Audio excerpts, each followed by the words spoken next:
Have you ever wanted to get involved in real estate development, but didn't know where to begin? Do you think real estate development is only for the large hedge funds or major corporations, the big guys? Or have you done some development in the past and are looking to scale up? If you answered yes to any of these questions, then this podcast is for you.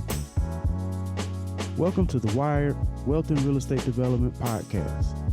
I am your host, Nick Smith. Get ready to have your mind blown and rewired as we discuss all aspects of creating wealth and real estate development.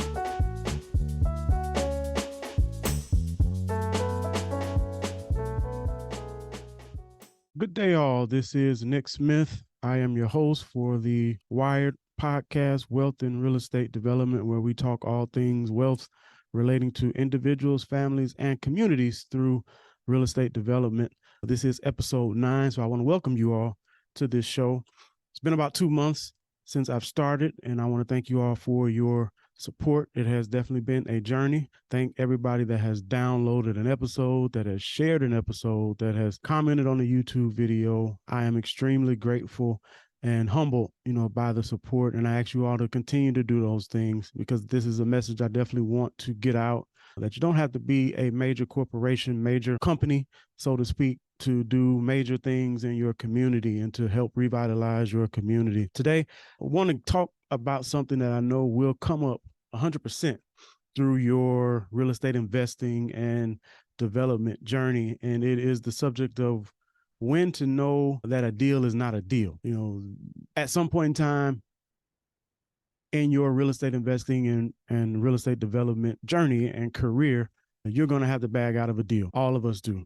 You're going to have to bag out of a deal for various reasons. We're going to touch on some of those reasons today, but the deal has to be right in order for you to move forward with it. Not all deals are good deals when it comes to even flipping, wholesaling, multifamily, any of those, especially development. Not all deals are good deals. And sometimes it's like an onion. You got to peel back layers in order to find out which deal is a good one, which one is not. But I've got about 3 points that you all should pay attention to in analyzing, your real estate development deals. First one is, have you done your homework on the development or on the project, on the vision that you have? Have you done your homework on it? In each purchase agreement as a developer, as an investor, you should have some contingency clauses. Once you get established, a lot of times developers make straight cash offers, no contingencies, a lot of things like that. But in the beginning, you should definitely have some contingencies. If you're getting finance, you need a financing contingency. With raw land, you want a contingency around the soil. You need to do some soil sampling. You need to give yourself ample time to get these things done. This is called your due diligence period. And this can make or break you, not necessarily the deal, but it can make or break you. Because if you do not get this stuff done, you could be purchasing something that's going to cause a whole bunch of problems for you down the road. And a lot of people, they talk about the expense that it costs to get these things, because soil borings or soil sampling, it's not cheap. It is not cheap to do soil sampling. It's not cheap to, have a survey done if that's needed, but it is definitely more costly if you move forward without these things and the issue comes up than it's if you had done these things up front and some problems arose and you were able to walk away from the contract. For your smaller development deals, you probably need a 60 to 90 day due diligence period where you can go over things as far as get estimates. You want to get estimates from contractors to find out certain things. You also want to review the zoning. Is the property even zoned? Does the municipality have the property even properly zoned to do what you want to do? And a lot of times that's just a quick phone call to the municipality. It's a quick phone call. You want to do that, but you definitely do want to get it in writing as well. I've had instances where you talk to this person over the phone at the local jurisdiction. That person liable to get fired. Who knows? They may lose their job. And if you don't have anything in writing, you don't have anything to stand on, when it comes to your communication at that time. So make sure to get it in writing. Big thing you also want to look at during this due diligence period is the title work. So I was purchasing a lot in a particular city where I wanted to build a duplex on it. This was earlier this year, maybe about 3 or 4 months ago. Wanted to purchase a duplex on this lot or build a duplex on this lot. When the title work came back, lo and behold, there was a $20,000, $30,000, could even been more than that. I don't remember the exact number, but there was a large lien on the property where the municipality had torn down or demolished a structure that was on that property at one point in time. I'm not going to pay that. Didn't run title work. I've heard so many stories of people that have bought properties and did not run title work, did not look at the title. Of course, the seller may not even want you to run title work because they may know some issues are there. But of course, on this particular deal, I bagged out, because the contract was subject to the property being free and clear of any encumbrances, liens. It had to have marketable title. That's what you want. You do not want to inherit a property that has a whole bunch of liens and just what's known as encumbrances on the title, because you're going to be the one that have to deal with them when you get the property. You're going to be the one that has to get all of those things straightened out. And sometimes it's going to mean you're going to have to pay. You're going to have to pay to get stuff taken off and get things moved. You're going to have to pay lawyers. You're going to have to pay certain debtors. Who knows? But you want to look at that stuff up front. You also want to do during your due diligence, you want to run your numbers. If the numbers don't number, you can't make the numbers number. If it don't make sense, you can't make the numbers make sense. One of the most important metrics that you should be looking at from a financial perspective are your cash on cash returns. How much money do I have to put in this deal versus how much money am I expected to get out? And you have to set what number is acceptable for you. You have to determine that number. And of course, that number is going to be different. If you're building something to rent or if you're renovating something to rent out, that number is going to be different if you're building something to sell or you're renovating something to sell, but you still want to make it worth your while. You have to run some numbers. You want to find out if the property is located within a wetlands or a floodplain. I've got some lots now that I'm interested in and I'm looking at. 2 of them I had to pass on. They were ideal lots. They were great price. A lot of times when stuff is cheap, so to speak, there's an issue. There's a reason why. But these 2 particular properties sit right in the flood zone, meaning if I were to build properties to sell, build 2 single family homes to sell, then guess what?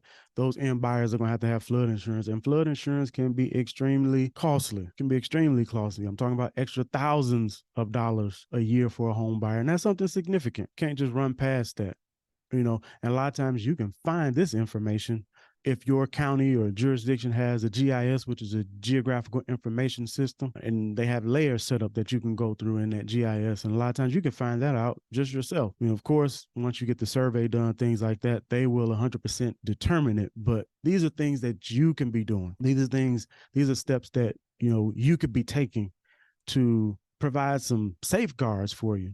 You do not want to get in a bad deal. Granted, sometimes we get in bad deals.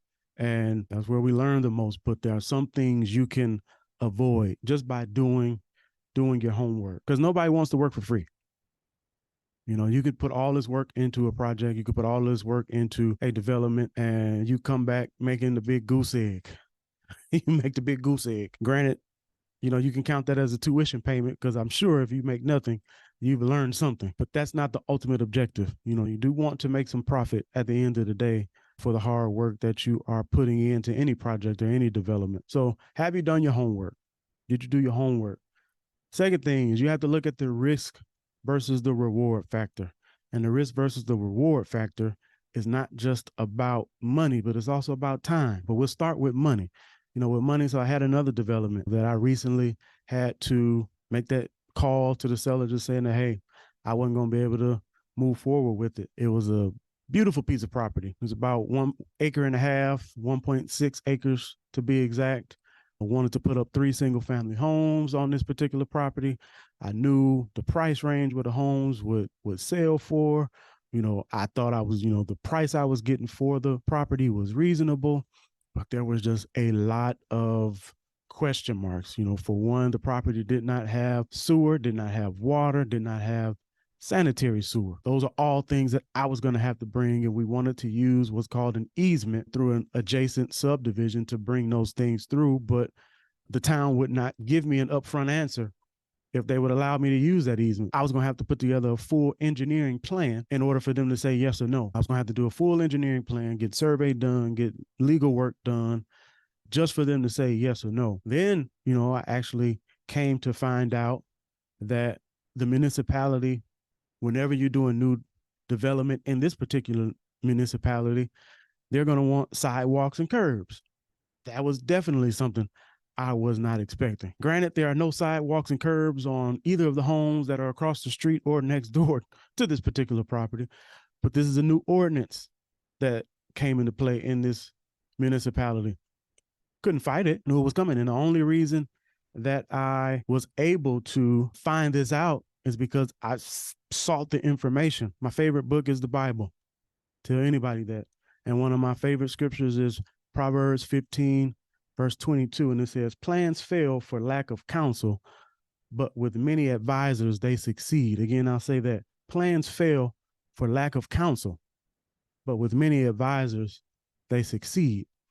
I have been talking to one core group of people about this particular project, and just some told me, reach out, call another company. And I did call another company, and that other company was familiar with working in this particular municipality. And the surveyor / engineer that I spoke to on the phone got the exact same issue come up with another client, and his client ended up bagging out because he just wanted to build a single family home, and they wanted him to put sidewalk and curbs just for a single family home. So I knew for my 3-home subdivision, so to speak, that they were going to require me to put sidewalks, curbs, and possibly even gutters. Those were expenses that I was not expecting to have, and that totally killed the deal. So I had to make the call to the owner and say, listen, the restrictions that this town is putting on me on here, for one, granted, the amount of money that I was going to lose was probably going to be somewhere in the amount of $10,000 to $15,000 for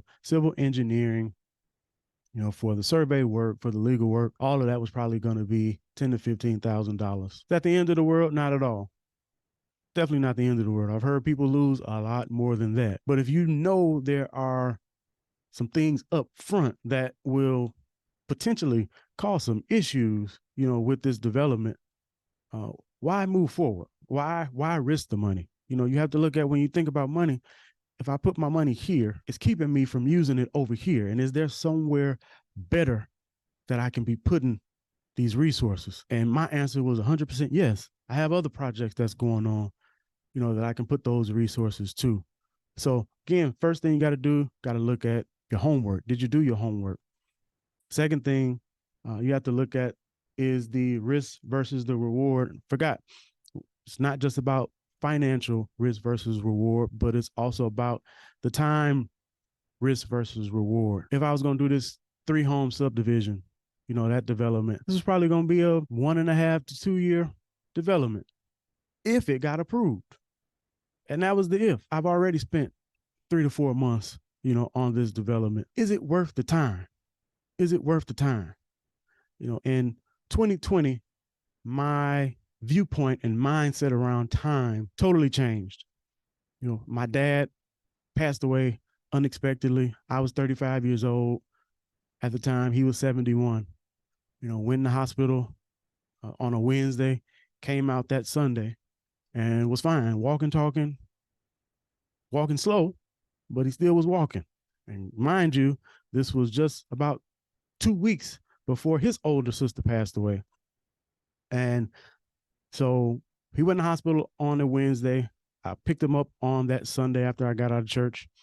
And that next Monday, he went back into the hospital. And then by that next Friday, he was gone. Gone. So that caused me to start thinking about how I use my time, because all of us are on borrowed time. There is an expiration date for all of us on this planet. And I'm conscious of that now, because I don't want to waste time. I don't have time to waste. The problem that I had, or the mistake that I made, even on this particular deal, was took too long to find out if it was going to work or not. This was 3 to 4 months, pretty much wasted. Granted, learned a bunch, learned a ton, but I could have found that out probably in the first 30 days if I would have made the right phone calls. Could have been working on other stuff instead of putting my time and energy into this one. So time? What is the financial risk versus the reward? And what is your time risk and reward? And lastly, and finding out if a deal is a deal or if it's a dud, what does your gut say? I was on a phone call, with a coach of mine, and we were talking about this particular project because, again, I've been battling, going back and forth. I was trying to make it work, just trying to make it work. And typically when you just try to force a deal to make it work, it don't work. It doesn't work. And finally, he just asked me a question. He said, what does your gut, what does your instinct say? And I had to think about it. What was I feeling in here? What was I feeling in my heart? What was I feeling in my spirit about it? And I had to walk away from it. But watch this, sometimes, even when other people say that you need to walk away, because on this deal, pretty much everybody that I was dealing with on this 3-house subdivision, everybody that I was talking to, all of my quote unquote counselors, everybody I go to for advice, they all were saying, steer clear of this one. Everybody was saying it. And guess what? Sometimes when people say that, that does not necessarily mean that you move away, because at the end of the day, you make the final decision. You make the final call. It is up to you, because people can say one thing, but they're not necessarily seeing or feeling what you're experiencing. What does your gut say? And that's something you can't ignore. That's something you can't ignore, what inside of you is there, because that inside of you is speaking for a reason. It's speaking for a reason. And we all have that. We all have that inner compass. We all have that. And we have to learn how to take advantage of that. Listen to that. Listen to it. We all should have wise counsel around us. We all should have that. But at the end of the day, the decision has to be yours and yours alone. So I know this is somewhat a shorter episode, but I just wanted to get that out there because it's something that I'm dealing with right now. So if I'm dealing with it, I know you all might be dealing with it. And if you aren't dealing with it right now, you're going to be dealing with it in the future. There is going to be some point in time where you're going to have to walk away from a deal. And I'll touch on this even lastly. You have to be gracious even when you walk away from a deal. I developed good rapport with the seller. He had been having issues with the town for various things since he owned the property. So he understood the complexities and the complications that, I was kind of dealing with. But I still was man enough to call him and not just leave him high and dry and not say anything to him. No, if I was going to pull out the deal, I wanted to at least have the conversation with him and let him know why. You should at least give people that dignity, because when you execute a contract, you should feel obligated to fulfill what's in that contract. I had a contract with this guy. I had a contract with he and his wife. I had a contract. And when I cannot fulfill my end of the contract, that's a conversation that I need to have with the seller and let them know, hey, this is what we got going on. Be man or be woman about it. Deals do not happen. Real estate deals fall through every day. In my profession, even as being a commercial real estate broker, just recently had a deal go south. Had been working 4 or 5 months on this one, and it went south. Went through the whole rezoning process. It went south. No, but you still have to act in dignity, even when a deal dies. Even when a deal dies, because you never know what's coming down the pipe in a year.